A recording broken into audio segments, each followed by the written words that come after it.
Okay. No clue if anybody's watching, but I'm gonna do this anyway since I've committed to it. I think I was gonna talk about how, the advantageous or how advantageous it is to make certain that you've got, your go-to synth. I've been a Native Instruments user for quite a few years now, and I think my go-to synth is massive, flatly. I think anytime that, I've heard the arguments that Serum beats it out, and it sounds good. I've never really disliked Serum, but I just can't get around the fact that I know my way around Massive significantly better than any other plug-in on the market right at the moment, probably as well as I know, an Ensoniq keyboard, ESQ1 or SQ80. So one thing I've always had the problem with Massive, I'm bringing it up to screen here real quick, is the lack of stereo controls for it. It really is just this. You've got stereo in this sense from the panning controls, but you don't really have true stereo control. You can hear in the voicing, add your multiple voices up, and then put your pan position to full inverse or full.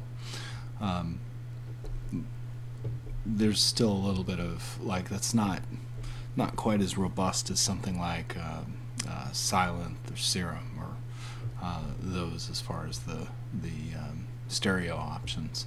So one way I get around that, especially when I'm creating pretty big pads, is by just multiplying the number of massive, basically just stack them up here in an instrument rack. So how I'll get started is take an empty instrument rack, drop a massive bank in there, nothing special happening. What I'll do is build this bass patch out and then apply, basically just copy it out and use a myriad of different effects or different types of tricks to widen or scope the stereo spectrum, so to speak. So let's just get going here with something. Go ahead and make a pattern out of this, because that's probably the easiest way to go.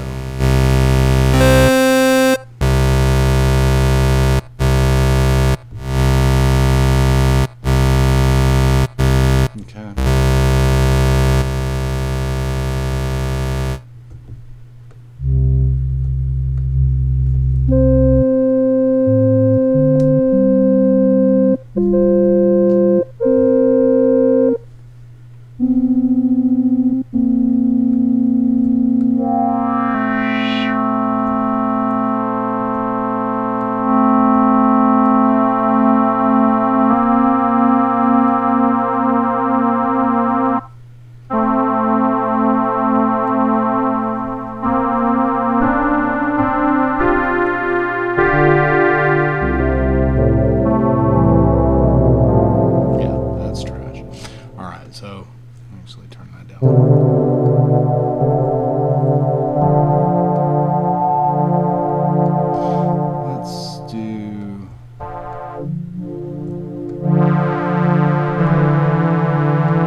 And if you wonder why I keep yanking off the headphones, it's because I haven't quite perfected this setup just yet, because I'm still trying to figure out, you know, where does the beer go, where does the DJ stuff go, where does the camera go, all that jazz. Anyway, so bear with me.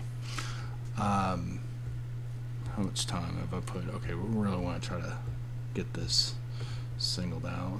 I don't want to put too many effects on this, but I do want to EQ it. I prefer to.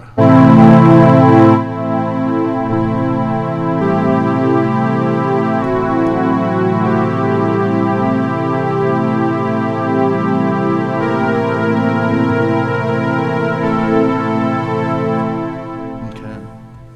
Sounds good. I like it. We'll go with that. It's not horrifically special, but it's something, right?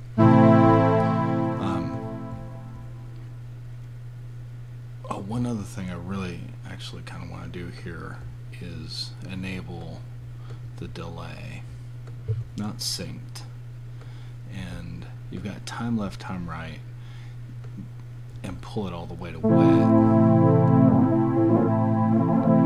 This gives me even more width options, so I'll, you know, probably want to set, say I usually set control 1 on cutoff. We'll set the macro control 2 for time left, macro control 3 for time right. We'll not make it ridiculous. That's kind of ridiculous, actually, the level there. But anyway, that kind of gives me a general patch, you know, so to speak. Okay, happy.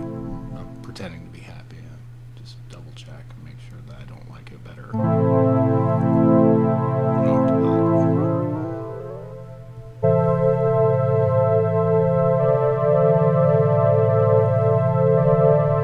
I think I like it an octave up.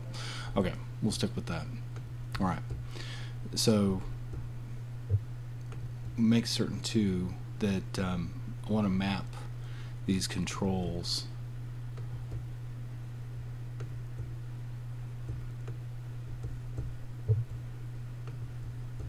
to my, oops,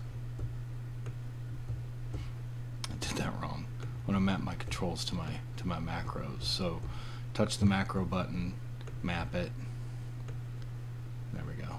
Well, actually, I think I already figured it out. Is that true? No, it can't possibly be true.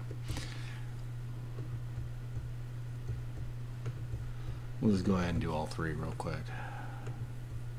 So, activate the button. Now it should be one of the options, and there we go. We'll map. Oh, I didn't even map this one, so I take this and map that. There we go.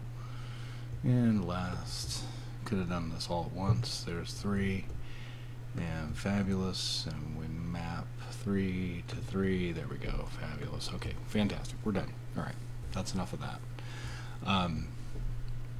Probably we'll work on that. So that's my, we're gonna make that my left channel. Put it, you know, probably about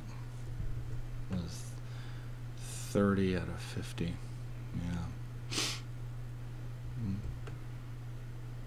Widen out to 23, and then just duplicate this. Bring this out to 23 this direction as well. Now let's gear this one up just a little bit, add a little bit of detuning, take it to there, just give it enough color. It doesn't even have to be dramatic. Some other functions we could do in here is put a mild vibrato on one of the stacks, you know, right over here, probably at a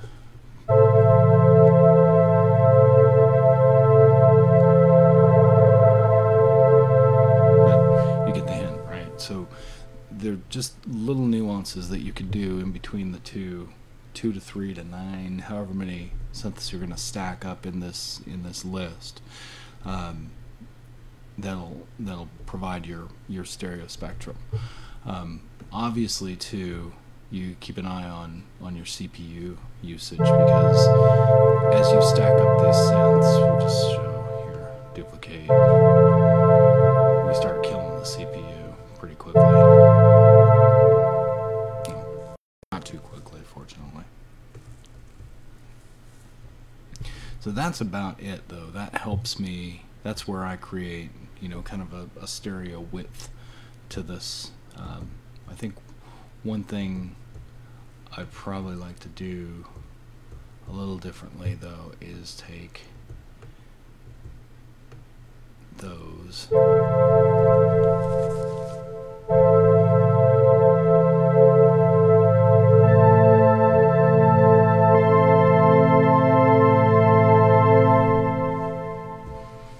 and you can actually start the attack points using the delay in full wet mode. That way I can actually set the, rather than setting the attack differently, I can have the attack behave similarly on the envelope, but then I can also just move where the starting point is for that delay.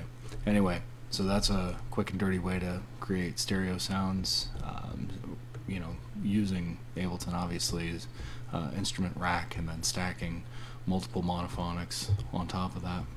So there you go.